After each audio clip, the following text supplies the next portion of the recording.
A quorum being present, the Committee on Homeland Security will come to order.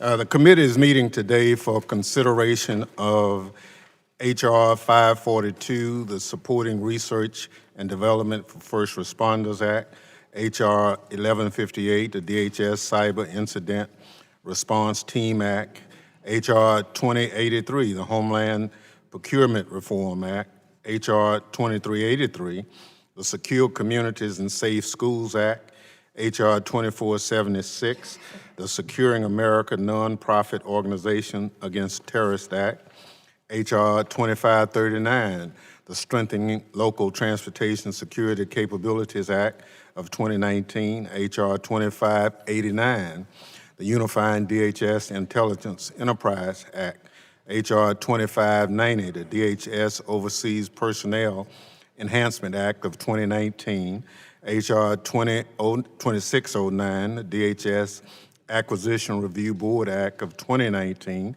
H.R. 2621, the Homeland Security Assessment of Terrorist Use of Ghost Guns Act. The Chair wishes to announce that to the extent practicable, it is my intentions to take any recorded vote as they are requested and to not roll votes, and that the Chair may recess the committee at any point. Without objection, so ordered. I now recognize myself for an opening statement. This week, we are fortunate to have enforcement officers from our districts in town for Police Week. Nearly 18 years ago, the September 11th terrorist attacks brought into sharp focus the criticality of local law enforcement who serve on the front lines to protect our homeland. Today, this committee is poised to continue its record of listening to the needs of first responders while tackling emergency terrorist threats and tactics. Specifically, we will be considering H.R. 2621, the Homeland Security Assessment of Terrorist Use of Ghost Guns Act, advancement in digital printing, which have potential of producing 3D plastic guns together with the growth of online sales of gun assembly kits demands attention. I commend the gentleman from New York, Mr. Rose, for introducing this measure to direct DHS to produce annual ghost gun threat assessments. I'm pleased to hear that H.R. 2621 has the support of the International Association of Chiefs of Police. Another bill that should be of interest to our friends in law enforcement is H.R. 2539, the Strengthening Local Transportation Security Capabilities Act of 2019. This legislation, authored by Representative Barragon, would improve timely information sharing and make training available for state and local law enforcement responsible for protecting surface transportation. Additionally, we'll also be taking up the Secure Communities and Safe Schools Act, a measure introduced by Representative Dimmons to codify FEMA's longstanding prohibition on the purchase of firearms and firearm accessories with counterterrorism grant funding.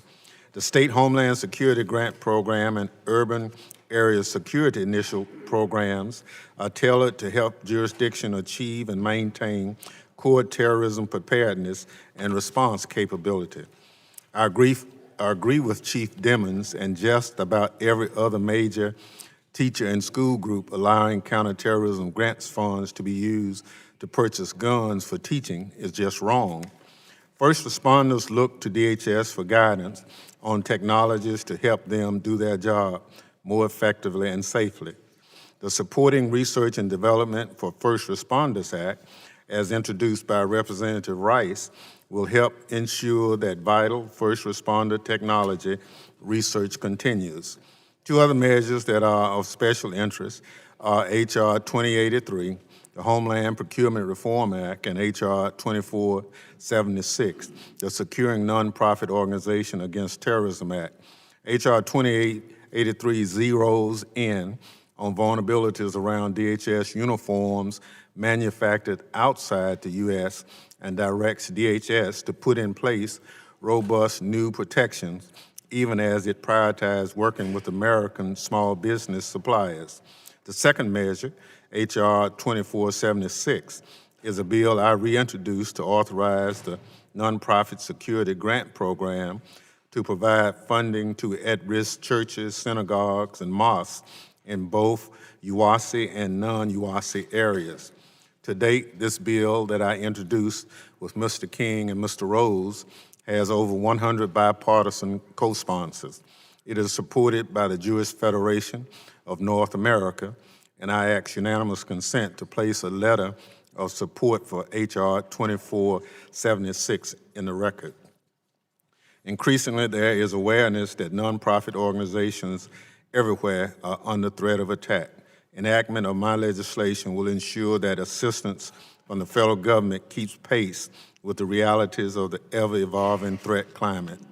In addition to the measures I've highlighted here, there's bipartisan agreement on bills to enhance DHS's acquisition, deployment of personnel overseas, cyber technical assistance, and intelligence operation. With that, I recognize the gentleman from Alabama, Mr. Rogers, for an opening statement. I want to thank the chairman and his staff for working with us on a bipartisan fashion in this important markup. Most of the bills we will consider today present effective solutions to important homeland security issues. I hope we can incorporate these and other bills into a robust DHS authorization product in the next few months. I wanted to briefly highlight the Republican bills on the agenda. H.R. 1158 by Mr. McCall will help us stay vigilant in our efforts to respond to cyber incidents in both the public and private sectors as threats to our digital networks continue to evolve. I thank the former chairman for his continued commitment to this issue. H.R. 2590, offered by Mr. Katko, recognizes that the protection of the U.S. homeland begins abroad with DHS efforts to enhance the security capabilities of our foreign partners and to develop working relationships critical to the department's counterterrorism mission. I commend him for his leadership on this important issue. H.R. 2589, offered by Mr. Green, will significantly improve the DHS intelligence apparatus by ensuring intelligence offices across DHS are sharing information and countering threats to the homeland with a unified effort. I appreciate his strong work on this critical issue. H.R. 2609, offered by Mr. Crenshaw, will provide greater accountability of DHS major acquisition programs to ensure that they meet key cost, schedule, and performance requirements. His bill will save taxpayers' dollars and improve oversight of the department. I commend him for his efforts. I'm happy to support these 4 Republican bills, as well as the bills offered by Chairman Thompson, Ms. Berrigan, Ms. Rice, and Mr. Correa. Thank you, Mr. Chairman, and I yield back. Thank you, Ranking Member Rogers. Other members of the committee are reminded that opening statements may be submitted for the record. By agreement between the chair and ranking member, the committee, by unanimous consent, shall use an amendment roster today. Mr. Chairman. Ranking member. Reserving the right to object, and I will not object, would the chair please explain the agreement regarding the amendment roster? I yield to the chairman. I thank the gentleman and all committee members for agreeing to the use of an amendment roster. We've agreed that the bills be open to amendment at any point and that we will take up amendments in the order listed on the roster. The chair will allow members to offer amendments listed on the roster out of order to the extent practicable and in a manner not prohibited by House or committee rules. Amendments not listed on the roster may be considered at the conclusion of consideration of the roster. Additionally, it is my understanding there is bipartisan agreement on a number of the bills and amendments thereto. Accordingly, the chair will be asking unanimous consent to consider those bills and amendments thereto en bloc in the interest of time. Each member with a bill or amendment included in the en bloc may be recognized for a statement prior to the conclusion of this meeting. I thank the chair for that explanation. I support the en bloc bills and withdraw my reservation.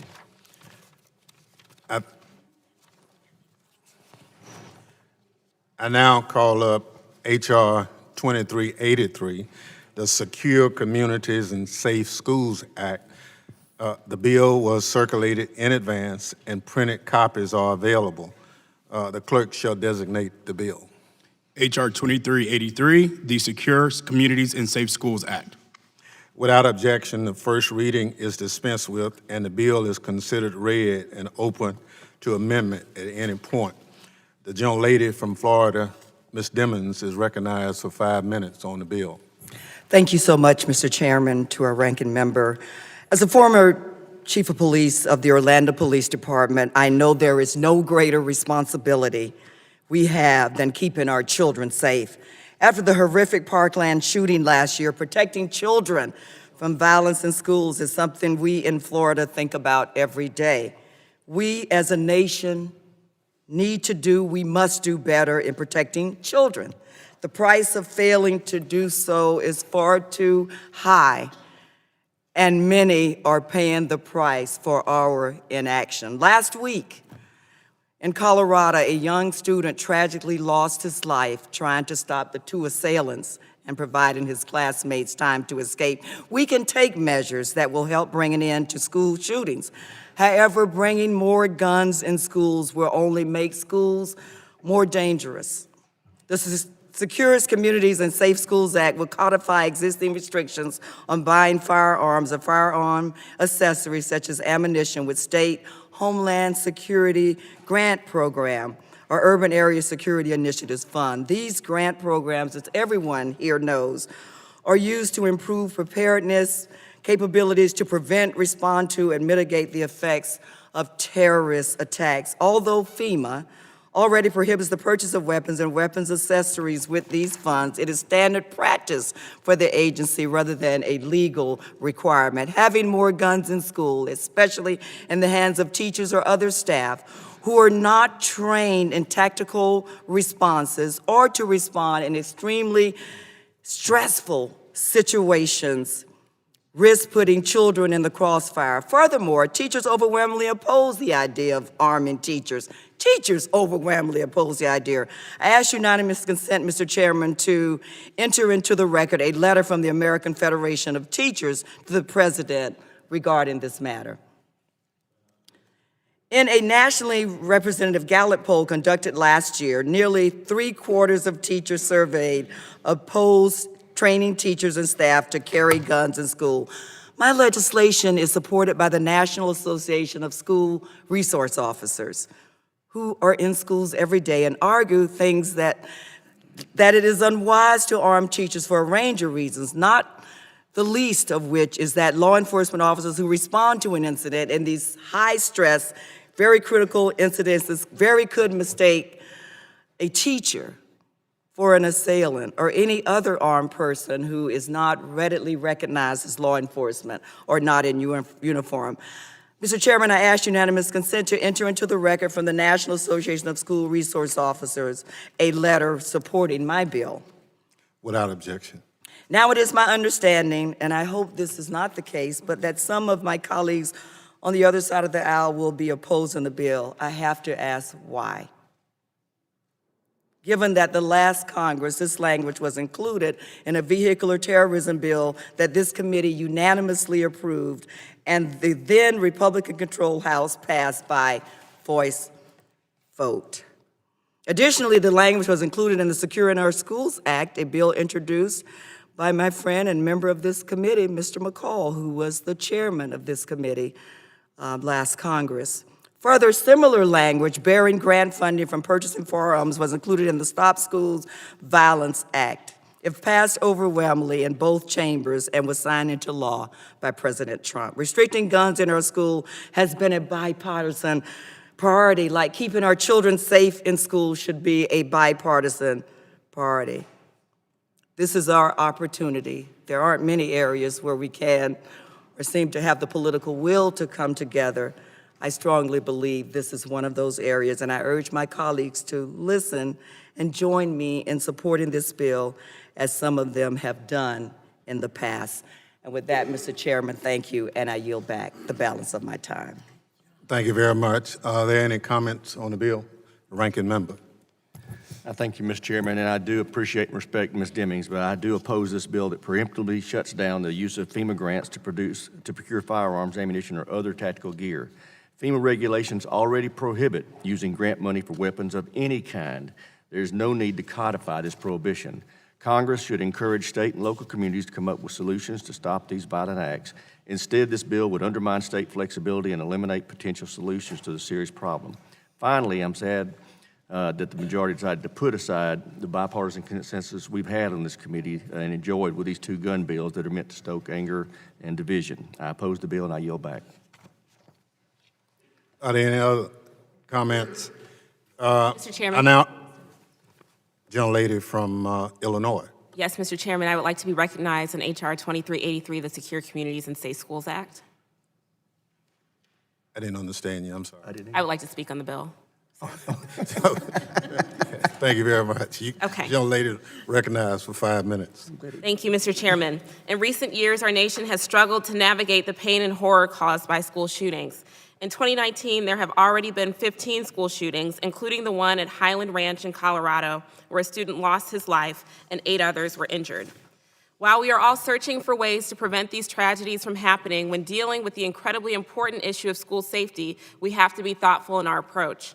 There are some among us who believe that arming teachers is the key to more secure schools, but I disagree, and many school constituency groups feel the same as me. I would ask unanimous consent to have the document entitled "A Framework for Safe and Successful Schools" entered into the record. Without objection. Within this statement, 6 major school-focused organizations, including the National Association of Secondary School Principals and the National Association of School Psychologists, quote, caution against seemingly quick and potentially harmful solutions, such as arming school personnel, and urge policy leaders to support the following guidance to enact policies that will equip America's schools to educate and safeguard our children over the long term. When I hear my colleagues on the other side of the aisle express opposition to H.R. 2383, I worry. A vote against this bill strikes me as a vote for the diversion of already limited terrorism grant dollars to guns in the classrooms. I worry about the fear and anxiety that the prospect of guns in classrooms might create. Additionally, we must acknowledge the harsh reality that students of color tend to be penalized more severely for the same disruptive behavior as white students. Arming teachers who may hold this bias could unintentionally and disproportionately put the lives and physical safety of students of color at risk. The provisions of H.R. 2383 would continue FEMA's practice prohibiting the purchase of firearms or firearm accessories for use in schools within Homeland Security grant funding. Though not formally codified, these provisions are not new. They have long been a part of FEMA's policies related to qualified use of Homeland Security grant dollars for many years, and for good reason. H.R. 2383 is common sense legislation that is likely to prevent more devastation and loss. I applaud my colleague, Congresswoman Demings, for taking action in introducing this bill, of which I am an original co-sponsor. I urge my colleagues to support this important measure, and I yield back the balance of my time. Thank you very much. Are there any other comments on the bill? Mr. Chairman, briefly. Mr. Katko. Thank you, gentleman Mr. from Chairman. New York. I oppose this bill, not because I'm for teachers having guns, but I just think it's something that each school district should have the ability to decide on their own. My districts, my teachers in New York State don't want it, and I agree with them. And I don't think they should have guns in the courtroom, but I think it should be up to teachers in each individual district. So for that reason, I'm opposing it. It's really a federalism issue for me, but I understand what you're doing. I respect what you're trying to do. I just think it should be left up to the teachers in each district and the leaders in each district. And I think if it's left up to them, this will be— The gentleman yield. let me finish, please. And I'm not trying to argue with them, just that's my personal opinion. And the bottom line is, I think the teachers in each district most likely will not want them, and I agree with that. Would the gentleman yield? Of course. Thank you so much. Let me just say this, 9/11 should be a painful reminder of how important these federal dollars are to preventing another 9/11. There is no comparison to look at taking these dollars that were intended to prevent another 9/11 and use them to purchase guns for teachers in the class. That is not the answer to school safety. 9/11 should be a painful reminder of how critical these very limited dollars are and what their original purpose is for. Thank you, Mr. Chairman. I understand that my colleague's argument. My argument is simply, I understand that, and I don't think it's going to happen because I don't think teachers want this, but I just think it's something they should decide on the local level. That's all. Thank you. I yield back, Mr. Chairman. Thank you very much. Any other comment? Mr. Taylor. Thank you, Mr. Chairman. I would just ask the members of this committee, is there any member of this committee that is opposed to putting trained, commissioned law enforcement officers in schools? Is there anybody here that thinks we should not put law enforcement officers in schools? Okay. Thank you, Mr. Chairman. Thank you very much.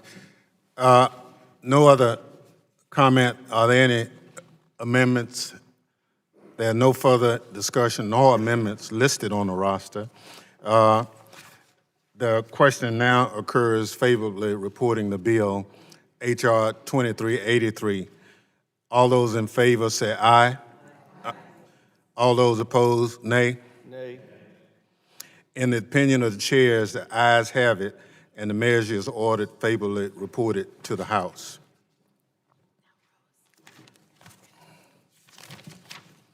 I now call up H.R.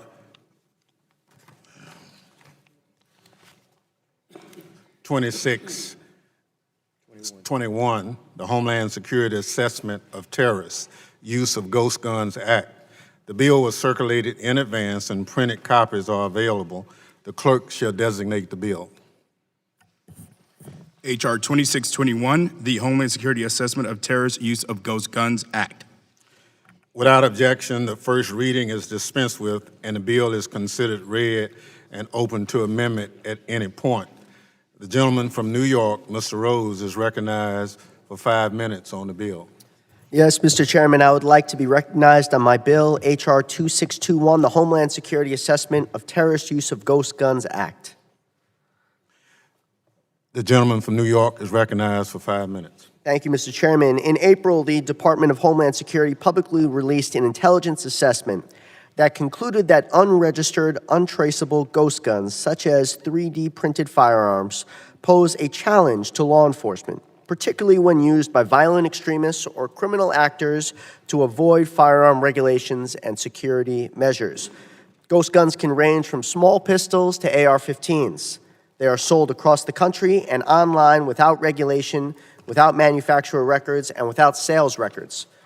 The emergence of 3D printing technology as a source for untraceable plastic ghost guns is particularly concerning, as 3D printed weapons may evade metal detectors.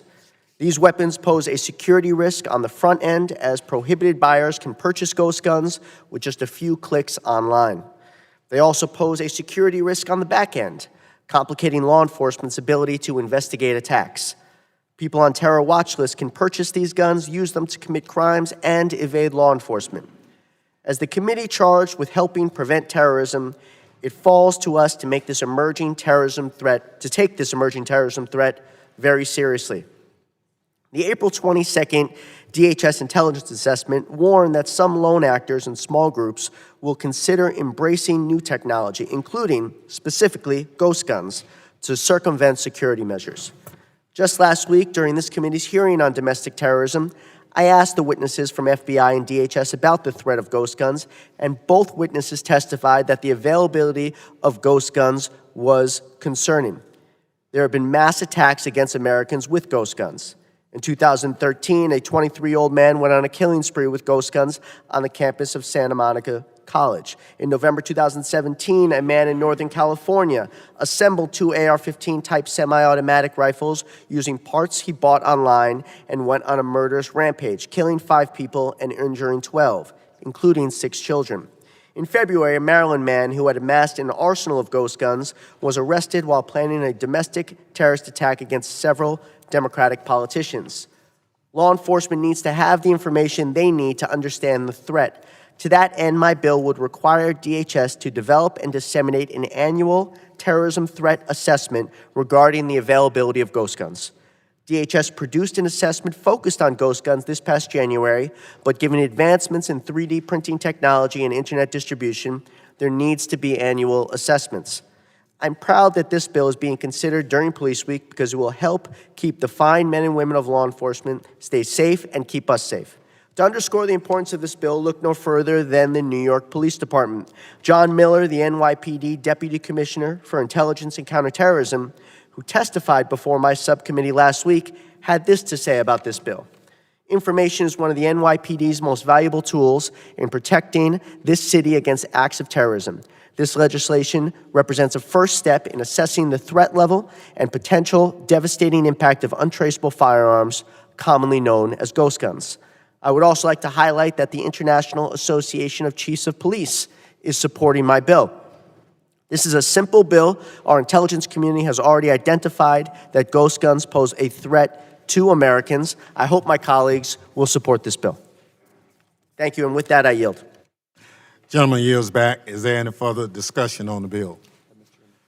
Ranking member. Thank you, Mr. Chairman. I appreciate the gentleman from New York's intentions, but I do oppose the bill. I don't see how the information collected in this threat assessment will be helpful to law enforcement. The bill requires an assessment of the, quote, availability of ghost guns in carrying out terrorism. It would be the same as looking into the availability of knives or cars. The availability is not the issue. This threat assessment is unnecessary and duplicative. In the past 10 months, DHS and FBI have released several reports on ghost guns to share information on ghost guns with federal, state, and local law enforcement partners. I want to applaud DHS and the FBI for taking the issue of illegal use of ghost guns seriously.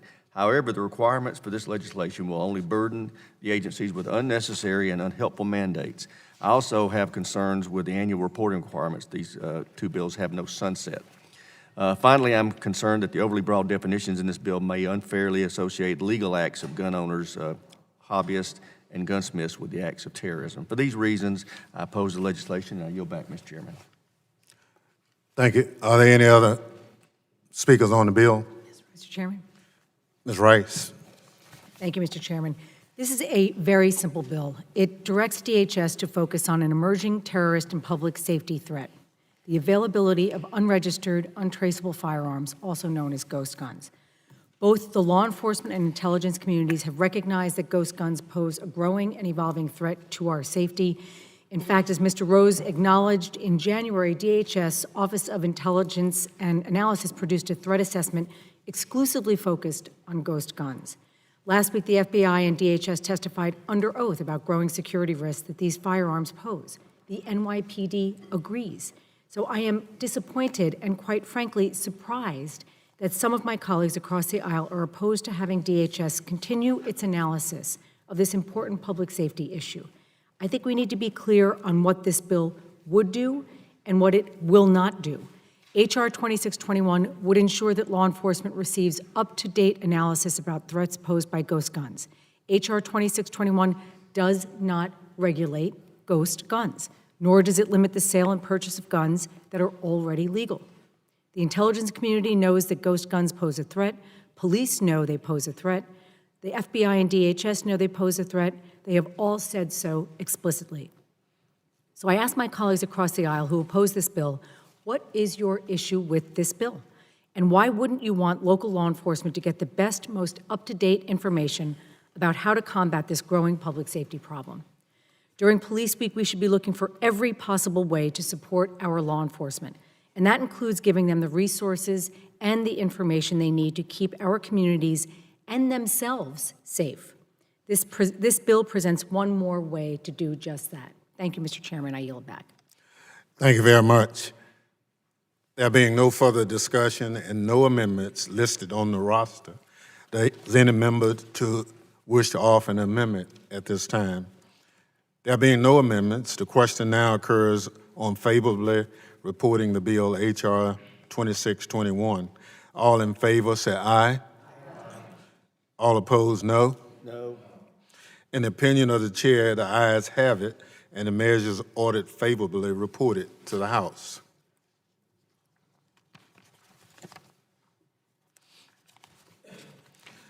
I now call up H.R. 2083, H.R. 2589, H.R. 2590, and I ask unanimous consent that the bills be considered en blanc. Without objection, so ordered. The clerk shall designate the bills. H.R. 2083, the Homeland Procurement Reform Act. H.R. 2589, the Unifying DHS Intelligence Enterprise Act. And H.R. 2590, the DHS Overseas Personnel Enhancement Act of 2019. Without objection, the first reading is dispensed with. The bills were circulated in advance and printed copies are available. I ask unanimous consent that the amendments pre-filed and listed on the roster be adopted. Without objection, so ordered. Are there any additional amendments to any of these bills?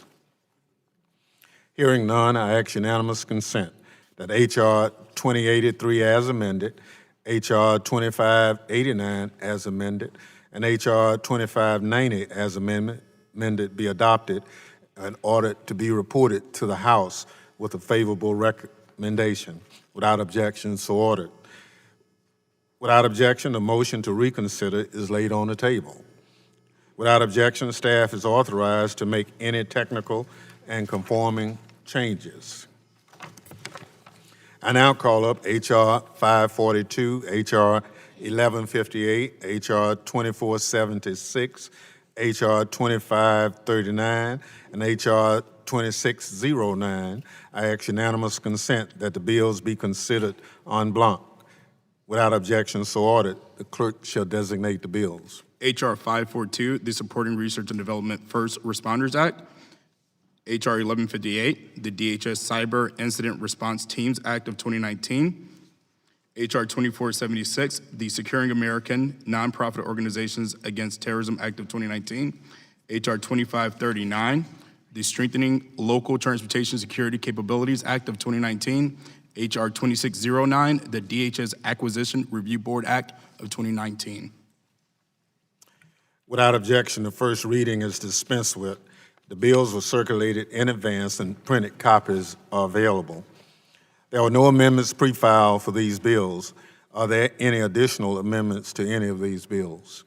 Hearing none, I ask unanimous consent that H.R. 542, H.R. 1158, H.R. 2476, H.R. 2539, and H.R. 2609 be adopted and ordered to be reported to the House with a favorable recommendation. Without objection, so ordered. Without objection, the motion to reconsider is now laid on the table. Without objection, staff is authorized to make any technical and conforming changes. Does any member seek recognition to speak on any of the adopted bills? Young lady from Michigan, Ms. Slotkin. Sure. I just want to thank my colleagues particularly on the Nonprofit Security Grant Program. This one is a big deal in my district. I have a district that's home to large Christian, Muslim, Jewish, Hindu, Sikh populations largely in suburban Detroit. And after the bombings in New Zealand, particularly the mosque community, I have the second biggest mosque in Michigan, therefore the second biggest mosque in the Midwest. We got together to talk about the importance of physical security. We've had repeated incidents of people walking right in the door, coming into the sanctuary, cracking a beer, and refusing to leave, twice in the past 6 weeks. So this grant program really helps communities in my district. It helps them get the physical security that they need to protect themselves. I brought in the rabbi from my synagogue to talk to the mosque community about physical security. My own synagogue has been helped by this program with over $75,000 in grants. So I just wanted to thank my colleagues and bring home the reality of how important this grant program is. Thank you very much. Young lady from New York. Ms. Clark. Thank you so much, Mr. Chairman. I thank our ranking member, Mr. Rogers, for holding this markup. And I support, of course, all of today's measures, but I'm proud that my amendment to H.R. 2590, the DHS Overseas Personnel Enhancement Act, has been adopted in the package. My amendment significantly strengthened H.R. 2590's counterintelligence provisions, in particular by recognizing the increasing role of cyber attacks and online influence operations in espionage. First, I want to thank Mr. Katko for introducing the bill, which builds off an existing federal mandate authored by Chairman Thompson himself, that DHS create a comprehensive plan for the overseas deployment of DHS personnel, particularly on issues as critical as preventing terrorism and the emerging threats. We need to ensure that DHS is deploying its personnel strategically and effectively. This plan requires that DHS to enhance its overseas information sharing, interagency cooperation, and communication of counterterrorism information. However, the original bill only called on DHS to maintain its existing practices to guard against espionage. My amendment instead requires DHS to build out a more robust and enhanced counter-espionage effort for overseas personnel and to specifically include combating cyber attacks, cyber threats as part of these efforts. Our adversaries' tactics are shifting, so our responses must adapt too. Espionage is no longer about spies recruiting human assets, it's also about malicious computer code infiltrating government networks. Imagine a DHS employee posted in a hostile nation.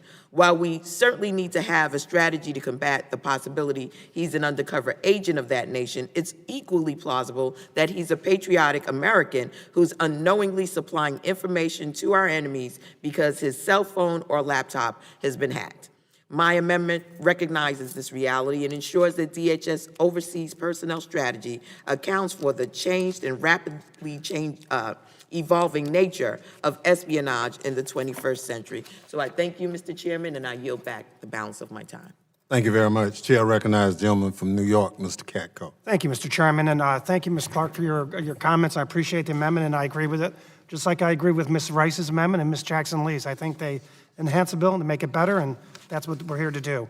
I want to thank the chairman for having this hearing today, and this important legislation was born out of a congressional delegation I led in the 115th Congress to the Middle East and Europe to examine counterterror cooperation and aviation security efforts with foreign partners. During our time meeting with the dedicated men and women of the Department of Homeland Security abroad, we were able to witness firsthand how critical it is for Homeland Security to succeed abroad in preventing threats from reaching the homeland. Homeland Security efforts abroad are far-reaching, and they include sharing threat information with foreign partners, building security capabilities overseas to protect traveling Americans, and coordinating with other federal agencies representing U.S. security interests internationally. My bill responds directly to challenges shared with me by overseas Homeland Security personnel by requiring the Secretary to provide Congress with information on how the Department's international programs are being supported and improved to serve Homeland Security's counterterrorism mission. Additionally, the legislation seeks to ensure Homeland Security personnel with international mission sets receive adequate training and counterintelligence support. A key takeaway from our oversight on this issue last Congress was that the important perspectives of Homeland Security personnel positioned internationally are not always sufficiently incorporated by the Department when developing new policies and procedures when conducting threat analysis. H.R. 2590 directs the Secretary to implement a plan to enhance how Homeland Security personnel coordinate with other federal partners stationed abroad, which candidly is lacking in some respects, while also addressing communications challenges between overseas personnel and operations back in the U.S. Homeland Security begins abroad, as my colleague Ms. Clark stated and alluded to, and it is critical that we support the important work of the men and women of Homeland Security in keeping Americans safe from terrorism. This means that the Department's international programs must prioritize building stronger relationships with our foreign partners, overcoming information sharing challenges among federal agencies, and supporting those who are on the front line. I want to thank Ranking Member Rogers for support in ensuring this legislation moved today, as well as Ms. Watson-Coleman, my friend, who was on me on that congressional delegation, for her continued bipartisan support of this bill. With that, I urge my colleagues to support my bill, and I yield back, Mr. Chairman. Thank you very much. Any other? No. Mr. Green from Tennessee. Thank you, Mr. Chairman. As a member of an Army Special Operations Aviation unit, I've seen the value of synchronized intelligence on the battlefield. Whether it was missions in Iraq searching for Saddam Hussein or hunting Osama bin Laden in Afghanistan, having a systematic way to gather, process, analyze, and disseminate intelligence information is critical to our success. And that's why I am bringing this bill, H.R. 2589, Unifying DHS Intelligence Enterprise Act. And it is an honor for me to do so, and it is an honor to have the committee's unanimous consent.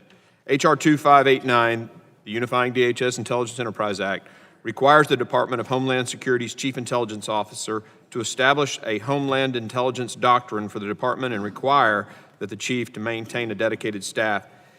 In the years following the terrorist attacks of September 11, 2001, the Department of Homeland Security was established, consolidating 22 existing federal agencies to reshape the domestic intelligence and counterintelligence structure of the United States. Over the years, DHS has matured and refined its intelligence enterprise. Significant improvements have been made, but there is not yet complete unity among the various intelligence offices within the components. In 2016, this committee released a comprehensive review of the department's use of intelligence to counter terrorist threats and prescribed 30 recommendations.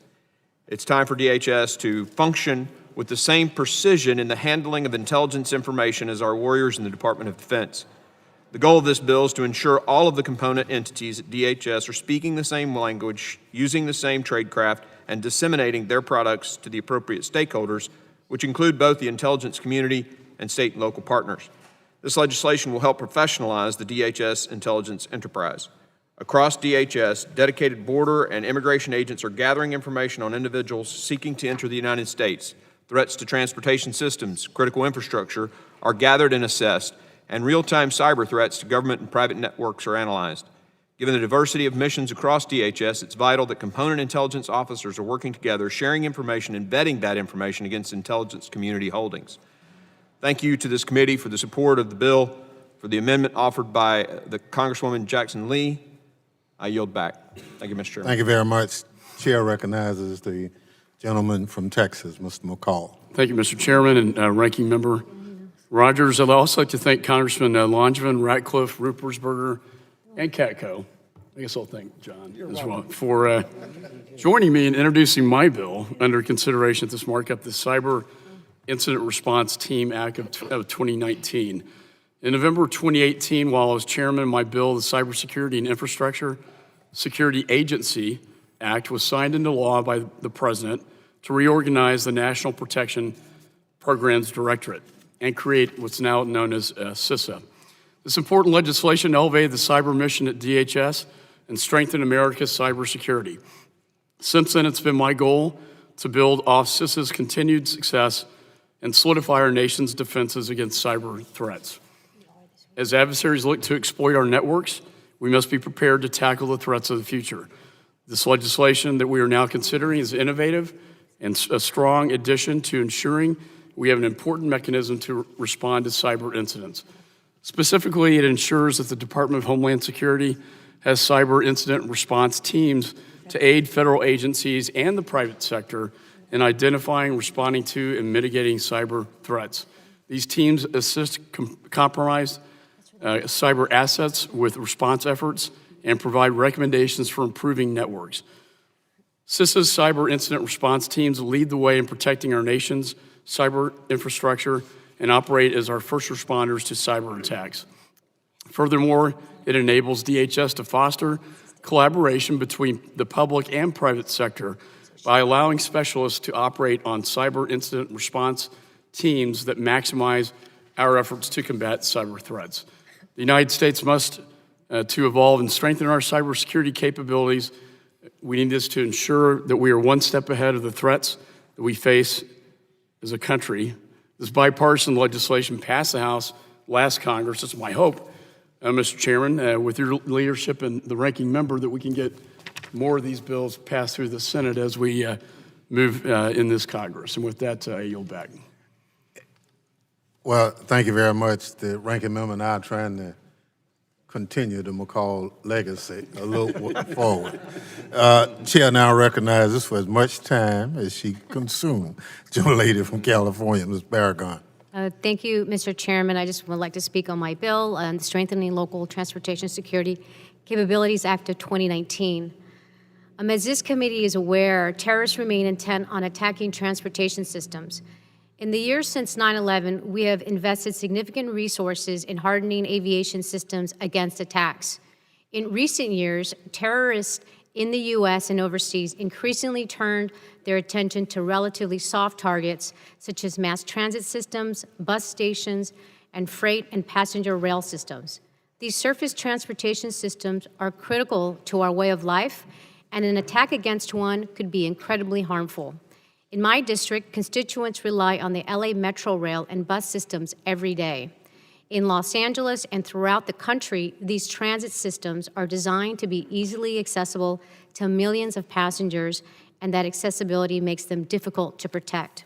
Screening every passenger would be unreasonable, so we must rely on reliable information sharing and well-trained law enforcement to keep these systems secure.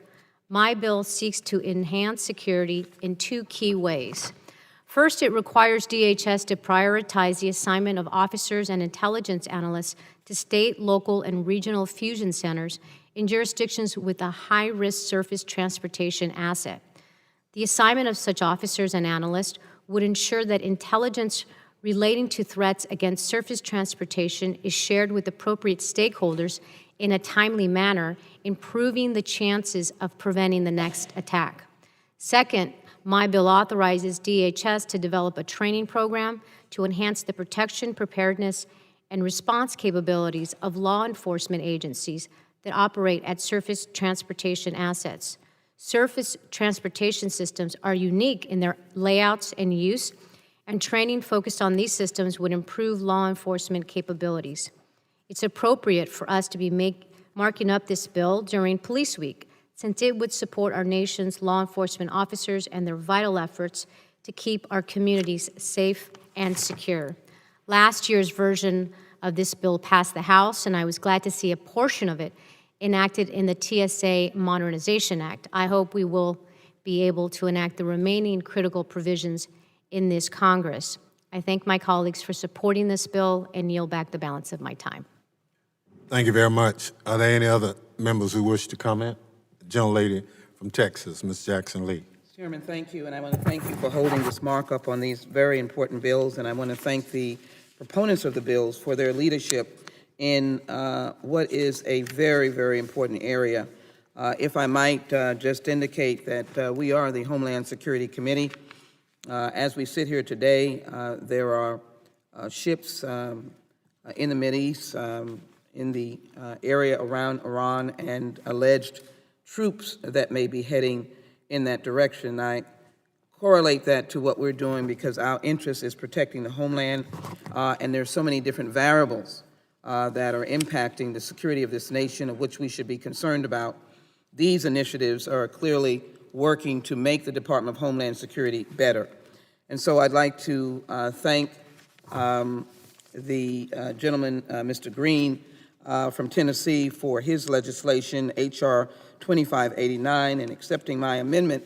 The Jackson Lee Amendment ensures that guidance is developed in consultation with privacy and civil liberties stakeholders to ensure dissemination of terrorist threat information between the intelligence community and federal law enforcement of the Department of Homeland Security, and is carried out in a manner that protects privacy, civil rights, and civil liberties.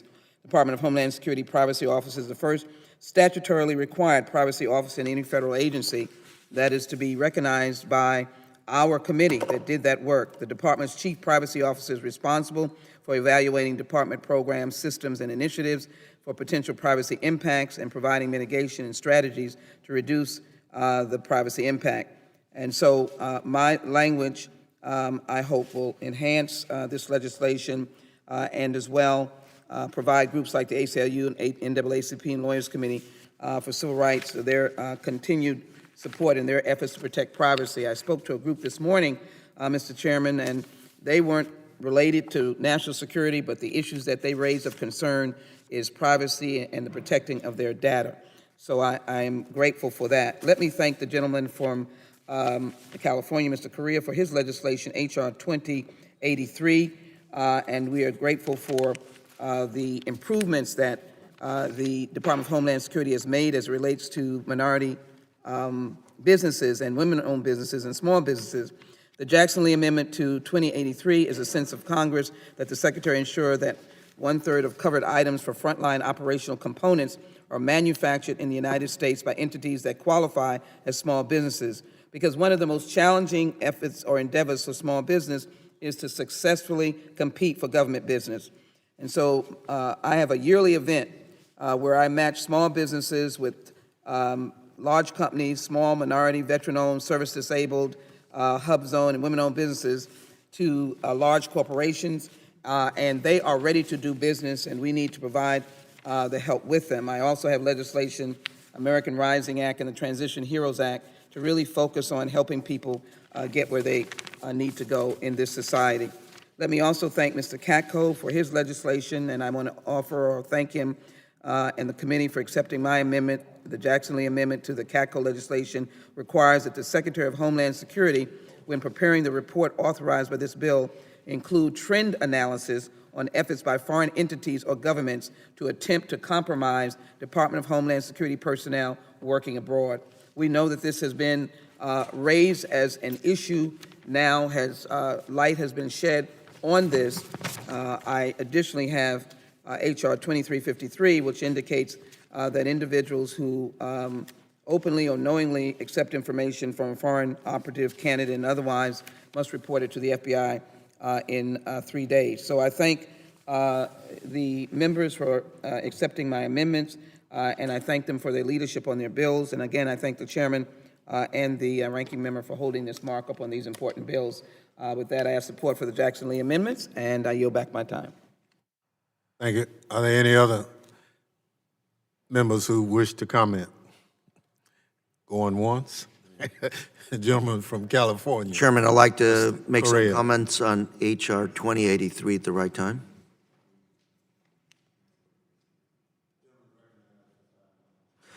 Thank you, Mr. Chairman. H.R. 2083, the Homeland Procurement Reform Act, or HOPPER Act, seeks to reform the way Homeland Security procures uniforms and protective equipment.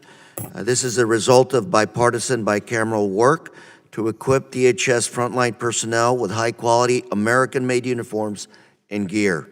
In 2017, GAO found that less than half the department's uniforms were manufactured in the United States. The remainder of the uniforms come from foreign countries, with 58% of the funds allocated from the current DHS uniform contract being spent on imported items. In 2009, Congress passed the Cassell Amendment, which intended to ensure the DHS purchased the uniforms and other textiles from U.S. manufacturers and U.S. products. Sadly, the Cassell Amendment has had very little effect. Accordingly, this bill requires that at least 1/3 of the funds obligated for the uniform procurement, that those funds be used to purchase goods manufactured by small American businesses. Encouraging set-asides will help DHS' ability to acquire high-quality, American-made products for our frontline personnel who help keep America safe. The bill also directs DHS to study the adequacy of uniform allowances provided to Department frontline personnel. The goal is to make sure that we limit the amount of out-of-pocket money spent by our frontline officers on their uniforms. And finally, this bill strengthens the supply chain security by mandating locked storage, reports of stolen goods, and destruction of defective and unusable items bearing official DHS insignia. Given this week, this is a timely measure since we are honoring our law enforcement officers. I thank my friends and colleague, Representative Mass of Florida, for all his work to make this a good bipartisan bill. Before I yield back, I ask for unanimous consent to enter into the record a letter of support from the Warrior Protection and Readiness Coalition. Thank you, Mr. Chairman, and Ranking Member Rogers for working on this measure. Thank you very much. Let me say to Chairman Correa, that's an excellent bill. It does the right thing. It sets the right tone. We have over 200,000 employees in the department. A lot of them have to wear uniforms. So clearly, it sends the right message. I agree. This concludes the consideration of the bills noticed by the committee for today. Mr. Chairman, pursuant to Rule 22, Clause 1 of the Rules of the House, I move that the committee authorize the chairman to offer such motions as may be necessary in the House to go to conference with the Senate on the bills ordered reported by this committee today or on similar Senate bills. Without objection, the motion is agreed to. Mr. Chairman. Ranking Member. Mr. Chairman, pursuant to House Rule 11, Clause 2L, I ask the members have 2 calendar days to file with the clerk of the committee supplemental, additional, or minority views on each of the bills ordered reported by the committee today. Without objection, so ordered. There being no business to transact further, the committee stands adjourned.